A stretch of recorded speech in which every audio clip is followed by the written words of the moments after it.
the wall. But here's what's beautiful. I took a shit and I put my back against the wall.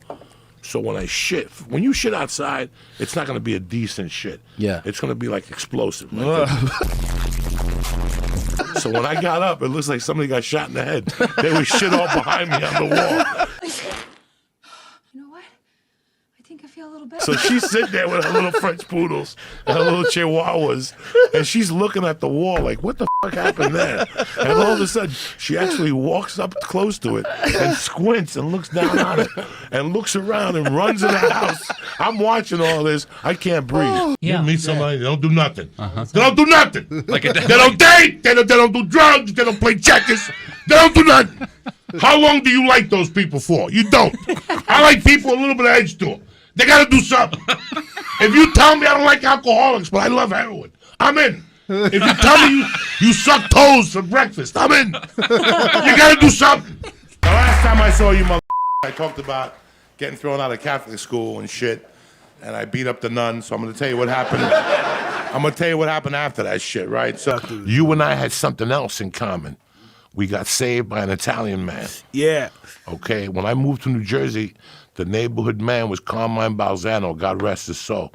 And he took me into his house, even though I was Cuban. He had 4 other sons.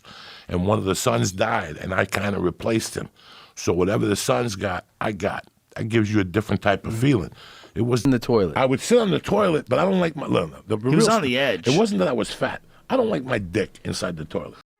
Okay. Right. Somebody's going to suck your dick, and all of a sudden they're sucking the toilet. I tell my wife, I don't even let my wife pee in public because I want to eat her monkey. I don't want that monkey touching the other fucking thing. So when I shit in a public bathroom, I hold my balls. Okay. And I shit towards the edge. I don't give a f***. It's somebody else's bathroom. Right. So you're why not just forward. hold your balls and sit where you are? Because, no. Why do you got to move forward? Because if I'm back there, I stopped going to basketball. I stopped doing homework. And then she told me in February that if it all works out, at the end of the summer, we're going to have sex. Who the could focus? Joey, welcome to the show. Thank you for having me, my brother. How are you with hot food? Whatever, I'll fucking try. Since day one, the first time I saw you throw up. In fact, I got to talk to you about something. You owe me $250 from July of '87 because I bought an 8-ball and I was working this chick. You were fighting Spinks in Atlantic City. Yeah. And I was working and I had 15 rounds to work, but you knocked them out in 58 seconds. Never been down in a professional fight. And he's down again. Go, man. And her little girlfriends took her back, and there I am with this 8-ball and a hard dick. You know what I'm saying? How do you get a hard dick with 8-ball? Don't. You're 28, you can get it hard still. God Do damn. a line now and try to get it hard. Not going to work. Oh, my God. The best was the night I took a shit in Fairman's backyard after a 5-hour drive from Colton or some weird town. Didn't he not talk to you after that for a while? Yeah, for a while. I took a shit, and then he ran over it with his car, and the whole backyard smelled like sewage waste. I go over there the next day. He goes, it smells back here. Let's talk in the house. He goes, I don't know what happened. And you can see the brown shit. He smushed it with this tire, and a bunch of flies. I'm a little disappointed in myself because we didn't bring you blue cheese today. I should have brought blue cheese. Did you? Oh, no. When it comes to the world, there's bitches.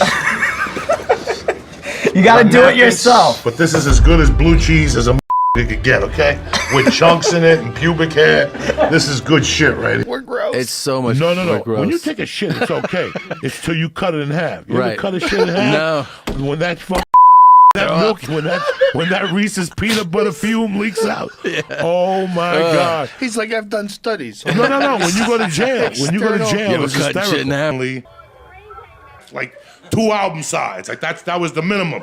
Like 2 album sides. Coke. In the '80s, you could get your dick hard on coke. Then they started putting hairspray in it. Cooking is art, and the shit I cook is the bomb. So don't be telling me. I always had Viagra's and all that stuff to counteract. Yeah, to counteract. I'm scared.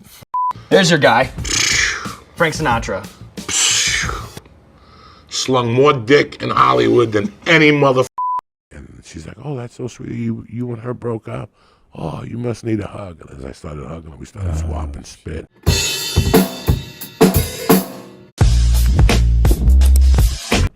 And I touched a little monkey, and I could feel nobody had even touched a monkey in like 10 years. Steam started coming up. It's a lot of information to get in 30 seconds. And I started fingering that motherfucker. savage and swap and spit with her.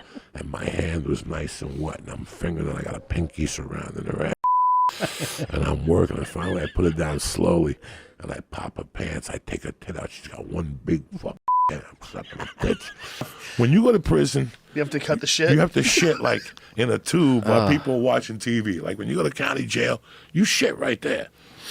So black guys will be laying there watching TV with their feet up, and all of a sudden they smell a little shit, and they're like, put some water in that hole, like they'll just yell it from the other side of the prison. Pussy, because that means you took a shit and you're sitting there. We should have definitely brought some beers. That's on you. That's on you, Joey. That's my That's on you, Joey. I went through a hard period in my life a couple of years ago because I couldn't accept what was going on. People coming up to me saying I changed their life.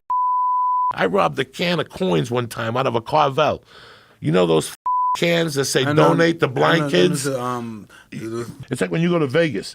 Yeah. They have that sucking action. Yep. Well, if you take a shit this big, that's 34 inches, once that sucking thing, it breaks. It looks like two nunchucks. Once that breaks, it's over. It's over, And they yeah. put the bathroom right by the door, the front entrance. So you can't have nobody come over. Right. That's why I always go downstairs. To take a shit? Yeah, I don't shit in my bathroom in the hotel no more because it kills the whole room for 2 hours. I couldn't stop either, Mike, for years. Like I said, I was doing coke when I was under like a probation program. I couldn't stop. I I resorted to who puts chlorine on their dick and No, pisses. that's a big way. I never saw nobody did. Did that burn? It burned. I still have little scars on there from the. And then I put the other shit, the Drano, to really machine. I would them up in every single way. They could every time How's I was. your dick now? Your dick all right now? It works. Yeah, I knocked somebody man. out. It's got a couple scars. It looks like Frankenstein's. Fuck, man. But you know, I make it work.